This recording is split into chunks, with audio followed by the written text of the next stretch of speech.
It is when we are in transition that we are most completely alive. That quote is from the author William Bridges, and I just love it. Whether you have transitioned from being single to married, from being a married woman to now becoming a mother, whether you've transitioned from having a baby to a toddler to a preschooler, whether you've transitioned into sending your children to school or making that decision to homeschool, you have gone through many transitions in your life. And sometimes those transitions can be hard. And so today we're going to talk about homeschooling, raising your children through transitions. This is Raising Mums, the podcast that raises up Muslim mums like you so that you can raise your children well. And here's your host, Dr. Gemma.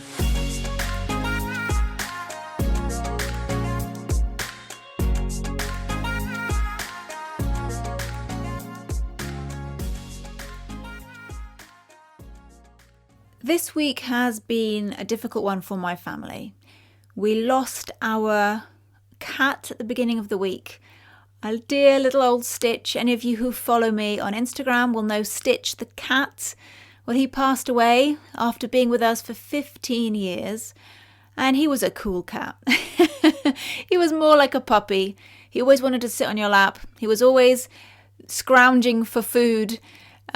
He was a character, and we are going to miss him. And so he passed away on Monday, out of the blue, to be honest. There was no illness that was obvious. We just found him in his usual spot where he sleeps, but this time he had passed on. And it was difficult for my kids. They all dealt with that loss in their own way. One of the boys just spent most of the time telling jokes. One of the boys wanted to get busy and do something to help, so he actually dug or helped to dig the grave in the garden. And my daughter, she periodically just burst into tears. She kept crying. And we just let them. We let them express their grief and deal with those emotions however they felt they needed to. And we did a little janaza at the bottom of the garden for the cat, and we buried him and gave him a good sending off. And that helped, I think, with that transition from being a family who have a cat to a family who do not. And dear Stitch saw me transition through a lot of different stages in my life too. He was with me when I was newly married, and he saw me transition into that role. He was with me when I was a student in university. He was with me when I took my first job. He was with me when I became a mother for the first time, and he saw all the children grow. He was with me with so many transitions in my life and my children's life. He was a constant, really, in our lives, and so we will miss him. That quote I read at the beginning by William Bridges, that when we are in transition, that is when we feel most completely alive. There's so much truth in that. Because when we are in transition, when we're experiencing changes, that is when we remember. That is when we remember our place in this world. That is when we remember death. That is when we remember Allah. Remembrance, as Imam al-Haddad says in the Book of Assistance, is the pillar of the path, the key to realization, the weapon of the seekers, and the unfolding of sainthood. Now, whilst losing a cat might not immediately lead to sainthood for me, I do recognize the good in it. I do recognize that this small thing that's happened in my life, which may seem insignificant to many of you listening, did help me to remember my place in this world and how temporary it is. It helped me remember death. It helped me to remember God.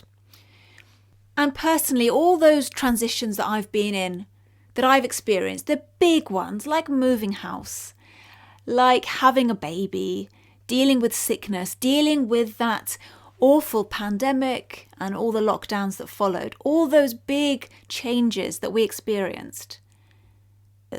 Those were reminders for me, and I know they were for many of you. And I learned some very big lessons in those times in my life that I want to share with you. Nobody likes change. Okay, that's not true. But we can all agree that nobody likes unexpected change. And what do we do when we're faced with unexpected change? We resist it. We resist changing our homeschool curriculum when we are feeling pregnant or really tired. We resist getting help in the house or with teaching the kids when a family member gets sick and we're called away to help them. We resist intentionally making changes to our daily routine when we're potty training the toddler. We resist because we're under the false belief that if we push back, if we can just persevere and endure it a little bit longer, then somehow we'll stop that change from happening, or we'll at least stop it having an impact on our lives. And does it ever work? No, you do end up changing your homeschool curriculum when you're super tired because you're pregnant. You do end up, in the end, getting help when someone gets sick and your priorities have to shift a little bit. And you do have to make changes when you're potty training your toddler. But we put up so much resistance to that change. It's like trying to get into your house when you've lost your keys. You can push and shove and try and burst through your front door, but it's never going to happen. You can waste all your time and your energy trying to break down the door, but you've lost your keys. You have experienced a change that is going to have an impact on how you get into your house. So instead of trying to break down your front door, accept the fact that your keys are lost and go round the back and climb through the window. Or call your neighbour, call a friend to help you get in. Don't waste your time and energy doing what you've always done because you believe it's the only way. So does resistance prevent that change from happening? No. Does it help you in any way to resist? No. It's harmful, in fact. Instead of resisting, you know what does help? Instead of pushing back or just trying to endure it a little bit longer in the hopes that things will go back to the way they were, do you know what's really helpful? Instead of resisting, you should surrender. You should just submit to this change and accept the inevitable.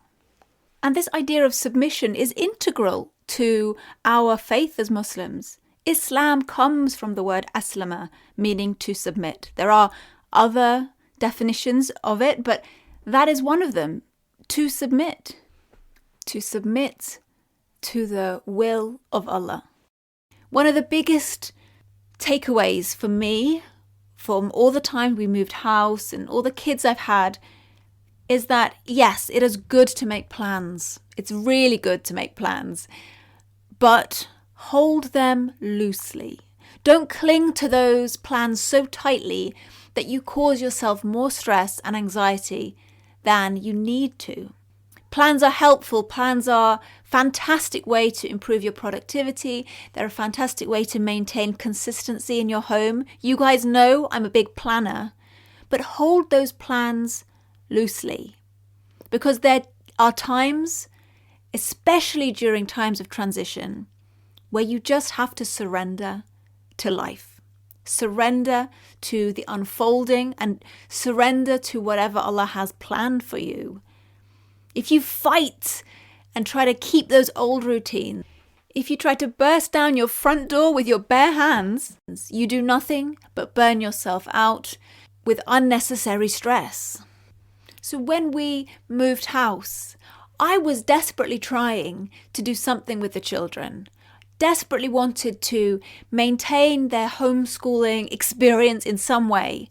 But it was impossible for me to do all the things we used to do when half of our books were in boxes and our days were in a big upheaval. I had to surrender to the day.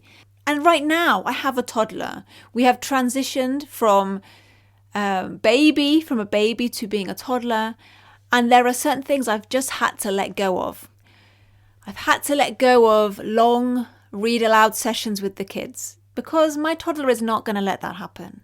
I've had to let go of certain outings and trips that we might have taken without him because he wouldn't be able to cope with those kind of trips.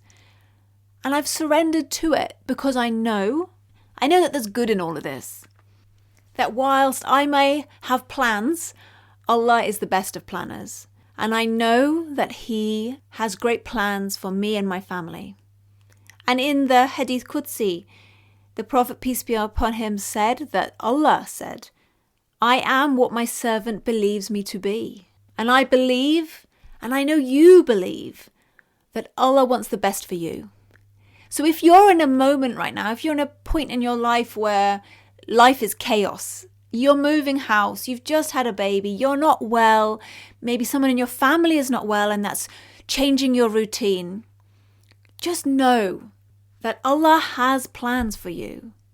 He knows that which you do not know. Surrender to it. And let's pause here for a quick ad break. Have you decided you'd like to start homeschooling your children, but you are uncertain how to start? Instead of going to Google or Facebook to look for all the answers, head over to ourmuslimhomeschool.com/ebook, where you can get your hands on a free copy of my ebook, Home Education, What You Need to Know to Get Started. This simple beginner's guide will walk you through all those areas that are preventing you from starting your homeschooling journey. This includes questions about how to deal with local authorities, questions about curriculum, how to meet other homeschooling families, what exams do your children need to take, and what about homeschooling children of multiple ages and juggling work at the same time. If any of that sounds interesting to you, then head over to ourmuslimhomeschool.com/ebook to get your free copy of your ebook today. ourmuslimhomeschool.com/ebook.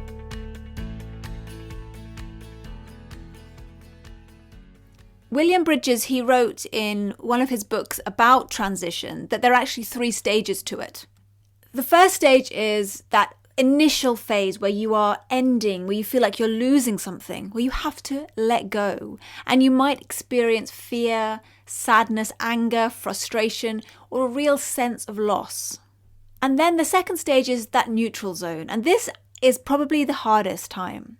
It's the time where there's uncertainty, where you feel confused or maybe even impatient to find a resolution. And then finally, the last stage is the new beginning, where you accept this change. You accept what is to come. You find new energy and an openness to learn, and you embrace that change.